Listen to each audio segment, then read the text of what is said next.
दोस्तों finally G20 का summit India के अंदर में 9 सितंबर से लेकर 10 सितंबर के बीच में हो चुका है। और इस समिट के अंदर दोस्तों इंडिया की दोस्तों प्रेसिडेंसी में हमें काफ़ी सारी अच्छी चीज़ें देखने को मिली है। हम दोस्तों आज इस वीडियो के अंदर में जानने की कोशिश करेंगे एक्चुअल में G20 समिट हुआ है, एक्चुअल में G20 होता क्या है, इस इंडिया प्रेसिडेंसी के अंदर में दोस्तों हमें क्या क्या अनोखी चीज़ें देखने को मिली, क्या क्या अच्छी चीज़ें देखने को मिली है, जो कि दोस्तों अन्य अभी तक जितने भी समिट हुए हैं उनमें दोस्तों इंडिया में हुआ समिट थोड़ा सा अलग उसको बनाता है। तो आइए दोस्तों आज की इस वीडियो में समझने की कोशिश करते हैं कि इंडिया के प्रेसिडेंसी के अंदर दोस्तों G20 समिट में क्या क्या अच्छी अच्छी चीजें हुई है, इसको आज थोड़ा विस्तार से समझने की कोशिश करते हैं।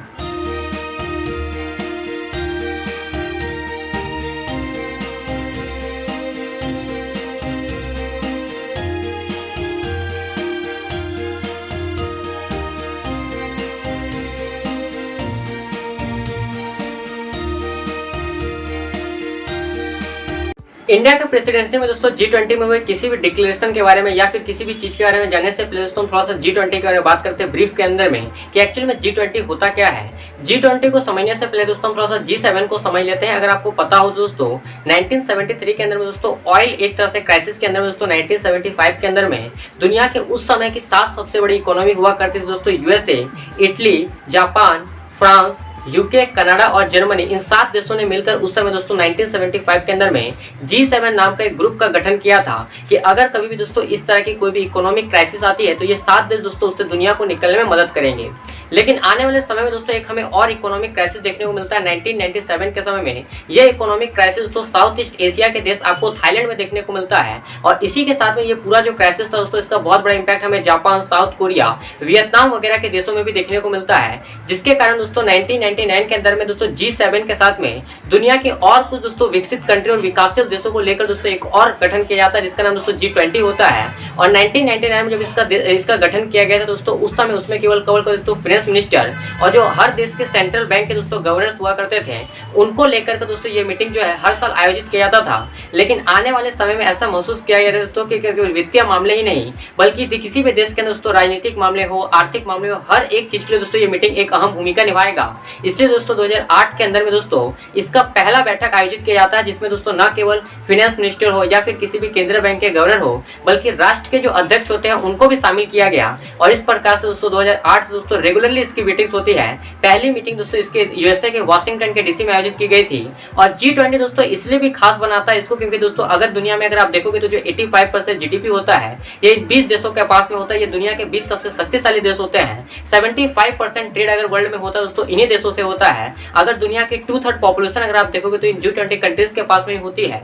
और G20 की जब मैं प्रेसिडेंसी की बात करता हूं तो आप में से बहुत से लोगों को लगता है कि इंडिया को प्रेसिडेंसी मिलना एक अनोखी बात है, लेकिन ऐसा कुछ भी नहीं है दोस्तों। G20 दोस्तों एक ट्रोइका के सिद्धांत पर काम करता है जहां पर दोस्तों प्रेजेंट मेंबर, पास्ट मेंबर और फ्यूचर मेंबर को लेकर दोस्तों इसकी अलग अलग प्रेसिडेंसी दी जाती है क्योंकि दोस्तों इसका कोई नियमित मुख्यालय हमें देखने को नहीं मिलता है। फॉर एग्जाम्पल दोस्तों पिछले साल अगर आप देखोगे 2022 के अंदर में तो दोस्तों ये जो है इंडोनेशिया के बाली में इसका आयोजन किया गया था। इंडोनेशिया को उसको प्रेसिडेंसी मिली थी। इस साल की प्रेसिडेंसी दोस्तों भारत के पास थी और अगले साल की प्रेसिडेंसी दोस्तों ब्राजील को दी गई है। वो दोस्तों उसका 19th समिट होगा। हमारे इंडिया में दोस्तों इसका 18th समिट आयोजन किया गया था। और उसके बाद दोस्तों जो है अफ्रीका को लास्ट समिट दिया जाएगा। 20th समिट दोस्तों 2025 के अंदर में अफ्रीका होस्ट करेगा। और उसके बाद दोस्तों फिर से एक बार रेगुलर कंट्री हो जाएगा, यूएसए से फिर शुरू हो जाएगा। तो इस तरह से देखोगे तो लगता है कि दोस्तों आने वाले समय में 2042 ही वो समय होगा जब इंडिया को एक बार फिर से इसकी प्रेसिडेंसी देखने को मिलेगी। तो ये 3 तरह से कार्य करता है दोस्तों। इसका जो प्रेसिडेंसी होता है बेसिकली जो अभी प्रेजेंट मेंबर है, पहले जो फ्यूचर मेंबर देखने को मिल रहा है आगे आने वाले समय में, और जो पहले पास्ट का मेंबर था उस तरह से यह काम करता है। प्रेजेंट मेंबर दोस्तों पास्ट के मेंबर के द्वारा दिए गए काम को आगे बढ़ाता है और फ्यूचर में आने वाले मेंबर दोस्तों प्रेजेंट में जो काम हो रहा है उसकी डेवलपमेंट को आगे बढ़ाने का काम करता है। जैसे अभी इंडिया के अंदर में जो काम हुए हैं अब दोस्तों ब्राजील चाहेगा कि उस कार्य को और आगे लेकर जाया जाए। अब दोस्तों हम G20 के बारे में बात करने लगे तो एक बहुत बड़ा वीडियो G20 को लेकर बन सकता है, लेकिन हम खैर यहाँ पर उसके बारे में बात नहीं करेंगे। हम बात करेंगे दोस्तों इंडिया की प्रेसिडेंसी को लेकर। इंडिया में आपको पता है कि दोस्तों दुनिया भर के जो टॉप 20 देशों में से दोस्तों जो 19 देश है और एक यूरोपियन यूनियन के मेंबर है दोस्तों G20 के अंदर में, वे इंडिया के अंदर में आए हुए थे। काफी बड़ा आयोजन हुआ था दोस्तों 9 सितंबर से लेकर 10 सितंबर के बीच में। हमारा जो प्रगति मैदान है वहाँ पर जो भारत मंडपम ITPO कॉम्प्लेक्स है हमारा, जो कि दोस्तों भारत का सबसे बड़ा ITPO कॉम्प्लेक्स है, वहाँ पर इसका आयोजन किया गया था। 2 दिनों तक दोस्तों ये समिट चला था और काफी सारी डेवलपमेंट हुई, आपको इसके फोटोज वगैरह, इसकी जो लाइव कवरेज थी हमारे इंडियन मीडिया द्वारा अच्छी तरह से कवर किया गया था, उन सब चीजों को आपने देखा होगा। हम केवल बात करते हैं कि दोस्तों इस G20 में इंडिया की प्रेसिडेंसी में क्या क्या कुछ खास हुआ है, उसके बारे में दोस्तों एक बार बात करने की कोशिश करते हैं। दोस्तों G20 प्रेसिडेंसी में इंडिया में दोस्तों सबसे अच्छा जो अपना जलवा दिखाया है वो दोस्तों अपने नई दिल्ली डिक्लेरेशन के अंदर में दिखाया है। अब दोस्तों जो डिक्लेरेशन होता है, बेसिकली आप जब दोस्तों पूरे साल भर में एक मीटिंग को होस्ट करते हो तो उसके बाद में दोस्तों आपने क्या निष्कर्ष निकल कर आया वो मीटिंग को, वो दोस्तों आपका डिक्लेरेशन होता है। और इस डिक्लेरेशन में दोस्तों कई बार ऐसा हमें लग रहा था कि दोस्तों ये जो डिक्लेरेशन होगा ये पास नहीं हो पाएगा, क्योंकि पिछले जितने भी डिक्लेरेशन अभी तक 2-3 सालों में हुए वहां पर दोस्तों कई बार जो है रशिया और यूक्रेन वार का ज्यादा जिक्र करने के दोस्तों वो जो डिक्लेरेशन होता है कोई खास मजा नहीं आता था। लेकिन इस डिक्लेरेशन में आपको जान के हैरानी होगी कि सिर्फ और सिर्फ दोस्तों 4 बार यूक्रेन का जिक्र किया गया है। और अगर आप इंडोनेशिया के बाली डिक्लेरेशन को जाकर देखोगे तो वहां पर कम से कम आपको 42 टाइम्स दोस्तों आपको यूक्रेन का जिक्र देखने को मिलता है। तो वो डिक्लेरेशन दोस्तों सफल नहीं हो पाया था, लेकिन हमने दोस्तों अपने डिप्लोमेटिक चाल के आधार पर दोस्तों कितनी अच्छी तरह से अपने जो यूरोपियन कंट्रीज को मनाया है। और इस डिक्लेरेशन में दोस्तों हमने बेसिकली ध्यान दिया है वुमेन एम्पावरमेंट के ऊपर और भी जितने सस्टेनेबल एनर्जी के ऊपर, इन सब चीजों के ऊपर जो हमने ध्यान केंद्रित किया था उसको यहाँ पर निकाल के सामने आया है। जबकि रशिया यूक्रेन से दोस्तों हमने जैसा सोचा था कि हम रशिया यूक्रेन को इस डिक्लेरेशन में बाहर रखेंगे, इस समिट थोड़ा बाहर रखेंगे, उसमें दोस्तों भारत कहीं ना कहीं पूरी तरह से सफल हुआ है। यूरोपीय देशों को मनाने में दोस्तों जो भारत की विदेश नीति है वो कहीं ना कहीं पूरी तरह से सफल हुई है। और अगर आप इस डिक्लेरेशन में देखोगे तो दोस्तों 73 के आसपास आउटकम्स निकल कर आए हैं, जबकि इसके पहले इंडोनेशिया के बाली में जो समिट हुआ था वहां दोस्तों 27 आउटकम्स निकल कर आए थे। और उसके पहले का समिट जो हुआ था दोस्तों इटली के रोम में, वहां पर दोस्तों 36 आउटकम्स निकल कर आए थे। तो आप देख सकते हो कि जो आंकड़ा है इस बार जो आउटकम्स निकल कर आए हैं G20 के अंदर में वो कहीं ना कहीं जाता है। तो इंडिया के अंदर जो सबसे बड़ी प्रेसिडेंसी में हमें फायदा हुआ है वो है कि दोस्तों हम ज्यादा से ज्यादा जो चीजें होती है उस पर अपना ध्यान केंद्रित कर पाए हैं। तो न्यू दिल्ली डिक्लेरेशन दोस्तों काफी सारी समस्याओं के बाद भी दोस्तों रशिया यूक्रेन वार के बावजूद भी दोस्तों हमारा डिक्लेरेशन काफी अच्छी तरह से पास हुआ है। दूसरी जो सबसे अच्छी चीज रही दोस्तों इस समिट के अंदर में, जहां पर दोस्तों हमने जो है अफ्रीकन यूनियन को दोस्तों परमानेंट मेंबर बना दिया है G20 का। दोस्तों G20 ना होकर G21 कहा जाएगा।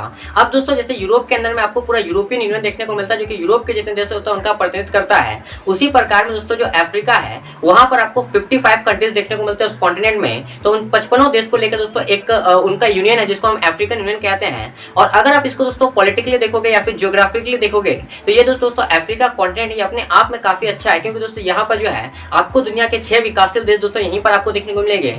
यहाँ पर आपको दोस्तों रेड कैनाल देखने को मिलेगा, यहाँ पर आपको दोस्तों स्वेज कैनाल देखने को मिलेगा जो कि एक काफी बड़ा एरिया कवर करता है। और व्यापार के दृष्टिकोण से देखोगे, आर्थिक दृष्टिकोण से देखोगे, जियोग्राफिकल कंडीशन से देखोगे तो अफ्रीका अपने आप में काफी महत्वपूर्ण था। और इंडिया की सबसे बड़ी कामयाबी तो यही रही है कि दोस्तों G20 को G21 में कन्वर्ट किया गया है, अफ्रीकन यूनियन को इसमें शामिल कर लिया गया है। अगर आप अफ्रीकन यूनियन को देखो तो इनके जो आज के समय में GDP है वो अराउंड 3 ट्रिलियन के आसपास होती है। यहाँ पर जैसा कि दोस्तों इनकी जो अगर आप पॉपुलेशन के आसपास देखोगे तो अराउंड 125 करोड़ के आसपास इनकी पॉपुलेशन देखने को मिलती है। तो इनकी पॉपुलेशन अगर आप इसको यूरोपियन यूनियन से कंपेयर करोगे तो काफी ज्यादा है, लेकिन इनकी जो GDP है वो काफी कम है।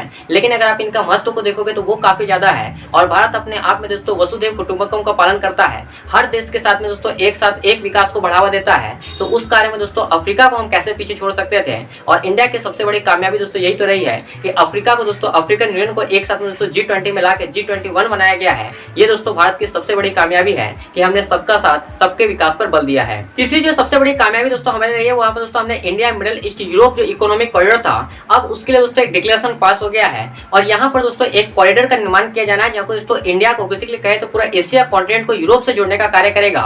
और ये जो डिक्लेरेशन है दोस्तों इसके साथ में इंडिया के अंदर में तो वैसे दोस्तों व्हाइट हाउस के द्वारा भी एक ऑफिशियल लेटर लेकर आया गया है, जहां पर दोस्तों ये बताया गया कि ये जो पोर्ट बनेगा ये बेसिकली इंडिया से शुरू होकर इसको शिपयार्ड के माध्यम से दोस्तों इजराइल का जो हाइफा पोर्ट होता है वहां से इसको जोड़ा जाएगा। उसके बाद दोस्तों ये अपने रास्ते फ्रांस, यूके, ब्रिटेन, जापान जितने भी दोस्तों यूरोपियन यूनियन के मेंबर्स होते हैं उनको ये जोड़ने का काम करेगा। तो अगर आप देखोगे दोस्तों, अगर आप पूरे एशिया को देखोगे या फिर अगर आप सिर्फ भारत को लेकर तो भारत को यूरोप से जोड़ने में ये काफी महत्वपूर्ण भूमिका निभाएगा। हमारा जो इंपोर्ट एक्सपोर्ट होते हैं उनको तेजी करने में ये काफी बड़ी भूमिका निभाने वाला है। अब आने वाले समय में ऑब्वियसली दोस्तों इसमें काफी ज्यादा समय लगेगा, काफी सारे चीजों, काफी सारे देशों के बीच में दोस्तों मेमोरेंडम ऑफ अंडरस्टैंडिंग साइन किए जाएंगे, MOU साइन होंगे। उसके बाद तो कुछ फैसला निकल कर आएगा कि कौन से देश कहाँ पर किस तरह से काम करेंगे, कहाँ पर शिपिंग लाइन को बिछाया जाएगा, कहाँ पर दोस्तों रेल एंड ट्रैक्स वगैरह को बिछाया जाएगा। उन सब में दोस्तों अभी काफी लंबा टाइम लगेगा। लेकिन अगर आप व्हाइट हाउस के द्वारा जो लेटर जारी किया गया उसमें दोस्तों सिंपली लिखा हुआ है कि ये जो डिक्लेरेशन है ये दोस्तों 60 दिनों के अंदर में दोस्तों इन सभी कंट्रीज को मिलना है। इसका मतलब है कि इसमें आने वाले समय में बहुत बड़ा एक्शन लिया जाना है। और इसलिए भी लिया जाना है क्योंकि दोस्तों ये जो एक मेमोरेंडम अंडरस्टैंडिंग साइन किया गया है ये चाइना के दोस्तों रोड एंड बेल्ट इनिशिएटिव को दोस्तों काउंटर पॉइंट करने के लिए किया गया है। क्योंकि चाइना दोस्तों जिस तरह से अपने यूरोप के अंदर में प्रतिनिधित्व को बढ़ा रहा है, पाकिस्तान के अंदर में दोस्तों अपना चाइना पाकिस्तान इकोनॉमिक कॉरिडोर को बढ़ावा दे रहा है, उसको टारगेट करने के लिए अगर हम कहें तो दोस्तों इंडिया ने दोस्तों जो India middle east Europe economic corridor के साथ में अपना पार्टनरशिप किया है वो कहीं ना कहीं बहुत ही अच्छा रहने वाला है। इंडिया साथ ही साथ यूरोप के देशों के साथ में और यूएसए के दोस्तों इसमें कहीं ना कहीं पार्टनरशिप बहुत ज्यादा है। इंडिया के दोस्तों एक और कामयाबी रही दोस्तों, इंडिया ने यहाँ पर ग्लोबल बायोफ्यूल अलायंस को लॉन्च कर दिया है। हमने दोस्तों G20 में ये अपना उद्देश्य रखा था, हमारा ये ऑब्जेक्टिव था कि दोस्तों हम जो अपने सस्टेनेबल एनर्जी को बढ़ावा देंगे और दोस्तों बायोफ्यूल एनर्जी आने वाले समय में दोस्तों हमको पता है कि हम दोस्तों फोसिल फ्यूल को धीरे धीरे कम करना चाहते हैं, सस्टेनेबल एनर्जी लाना चाहते हैं। हम धीरे धीरे दोस्तों आते हैं कि जो बायोफ्यूल होते हैं बेसिकली हम इथेनॉल वगैरह का यूज करके जो कि दोस्तों हम एनर्जी को जनरेट कर पाएं और उसके ऊपर कहीं ना कहीं शिफ्ट हो जाएं। और इस चीज को लॉन्च करने में दोस्तों वर्ल्ड बायोफ्यूल अलायंस को भी लॉन्च कर दिया, जहाँ पर दोस्तों इंडिया, यूएसए, जो अर्जेंटीना, बांग्लादेश जैसे कंट्री होंगे ये एक साथ में मिलकर इसके लिए काम करने वाले, अपने टेक्नोलॉजीज को शेयर करेंगे। आने वाले समय में आपको तो पता है कि दोस्तों अभी बहुत सारी गाड़ियां भी आपको इस टेक्नोलॉजी पर देखने को मिलती है जो कि बायोफ्यूल अलायंस पर देखने को मिलती है, जो कि 100% इथेनॉल पर ऊपर चलती है। तो हम आने वाले समय में दोस्तों जो हमारे कृषि के उत्पाद बच जाते हैं, फॉर एग्जाम्पल दोस्तों हमारा जो शुगर केन वगैरह बच जाता है जिसमें 90% के आसपास इथेनॉल पाया जाता है, उसका उपयोग करके दोस्तों हम आने वाले समय में एनर्जी को जनरेट कर पाए और फॉसिल फ्यूल को धीरे धीरे कम कर पाए और सस्टेनेबल एनर्जी को बढ़ावा दे पाए। इसके लिए दोस्तों ये जो वर्ल्ड बायोफ्यूल अलायंस हमने लॉन्च किया है ये भी आने वाले समय में दोस्तों बहुत ही कारगर सिद्ध होगा। तो इस G20 समिट के अंदर में दोस्तों काफी सारे बातचीत तो हुआ है, लेकिन मैंने कुछ इंपॉर्टेंट पॉइंट्स आपको बताया जो कि हमारे देश के लिए काफी अच्छा है, पूरे विश्व के लिए काफी अच्छा है, क्योंकि भारत ने दोस्तों G20 का थीम रखा था वसुधैव कुटुंबकम, one earth, one family, one future. और दोस्तों आपको बताया कि भारत हर देश के लिए एक आज के समय में प्रेरणा का कार्य करता है। भारत ने दोस्तों एकता अखंडता का परिचय दिया है, हर देश को एक साथ में लेकर दोस्तों रसिया यूक्रेन से अपने आप को दूर रखते हुए पूरे विश्व के विकास में आपने देखोगे तो इसमें बढ़ावा दिया गया है। अगर बात हो अफ्रीकन यूनियन का, चाहे बात हो क्लाइमेट को लेकर, जब दोस्तों हमने वर्ल्ड बायोफ्यूल अलायंस को भी लॉन्च किया तो हर चीजों में दोस्तों अगर आप देखोगे तो हमारा जो ये समिट रहा पिछले 2-3 सालों में जितने भी समिट हुए हैं G20 के, उनमें ये समिट दोस्तों सबसे ज्यादा कारगर रहा है। और देश की एकता और अखंडता जिसकी हम बात करते हैं कि पूरे विश्व में एकता को क्रिएट किया जाए, जैसा कि वसुधैव कुटुंबकम का थीम भी है दोस्तों हमारा, उसमें इंडिया कहीं ना कहीं इस समिट के अंदर में काफी ज्यादा सफल भी हुआ है। अगला साल दोस्तों ये समिट जो है ब्राजील के अंदर में आपको देखने को मिलेगा। वैसे दोस्तों इन सब चीजों को लेकर आपका क्या मानना है? क्या आपको लगता है कि हमें इस वीडियो में कुछ और भी चीजों को कवर करना चाहिए था? तो हमें नीचे कमेंट करके जरूर बताइएगा। वैसे दोस्तों जैसा कि हम हमारे वीडियो के एंड में हमेशा कहते हैं कि बड़ों का सम्मान करें, छोटों को प्यार दें, अपना व्यक्तित्व इस तरह से विकसित करें कि महिलाएं पुरुष के साथ और पुरुष महिलाओं के साथ सुरक्षित और सम्मानित महसूस कर सके। मैं मिलता हूं आपसे वीडियो में, तब तक के लिए आप सबका दिल से धन्यवाद।